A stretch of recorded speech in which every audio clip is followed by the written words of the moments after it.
Now, the great and the good of the corporate world are gathering in Davos today for the start of the World Economic Forum. The big topic this year, artificial intelligence and the impact it could have on the global economy. The forum's Global Risks Report ranks misinformation and disinformation created by AI as the most significant risk to global stability over the next 5 years, ahead of things like climate change, war and economic weakness. Well, the International Monetary Fund has also published new analysis warning AI is set to affect nearly 40% of all jobs and worsen inequality. Well, Kristalina Georgieva is the managing director at the IMF. We must focus on helping lower income countries in particular to move faster, to be able to catch the opportunities that artificial intelligence would present. In other words, embrace it, it is coming. Set aside the fear of this significant change and concentrate on how you can best tap into the opportunity.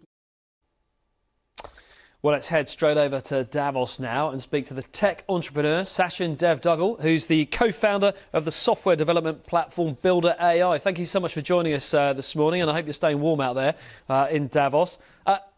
Firstly, give us your reaction to that then. Misuse of AI, the biggest risk to the world economy. Look, I think there's, with all of these things, it's a balanced scorecard approach. So there is a risk of misuse in terms of misinformation that can be generated, deepfakes that can be generated. But at the same time, there's also the potential for massively improving individual productivity.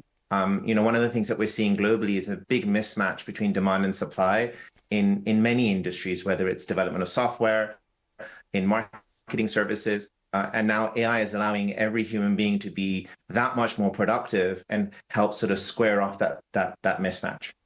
I suppose it being the big topic in Davos this week, for you is quite good news. I mean, no publicity is bad publicity, is it? But how do you, sort of when you're going around glad-handing with all the other big business leaders, how do you address those concerns? Look, I think, the big concern is folks are nervous, folks are concerned. Everything from how are you going to educate our kids, because there's a question of whether they need to be coding, right the way through to what does it mean for low-income markets or low-income countries, and sort of how are they going to be able to leverage AI, or whether they're going to be able to leverage AI. And we're still really early in this, right? So we're in the days of dial-up. And broadband is still some ways away. And I think what we're going to start to see in 2024 is the technology access will become cheaper.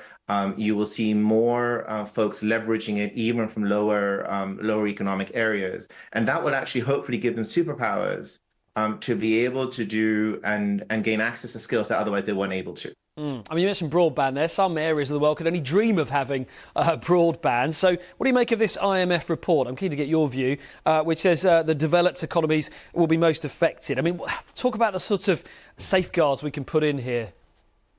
Yeah, so look, I think from a safeguards perspective, you have really 2 or 3 areas, right? So one is sanctity of culture and sort of sovereignty. And this is where I think the early work around regulation is very important. You've got a second one around sort of copyright and, what is inferring, what is copying, how can these models and how can AI allow folks to do more, but not compromise the copyright or the copyright holder. And then I think the third is allowing people just to be more efficient. And this is where I'd say that efficiency gain will happen across markets. It's not just going to be a developed markets gain. It might be in the beginning because access to the technology and developing on it is a little bit more nuanced and requires expertise. But as we're seeing in sort of the overall AI space, its adoption is quite widespread. And I'm pretty sure by 2024 end, we'll start to see the overall adoption being even keel.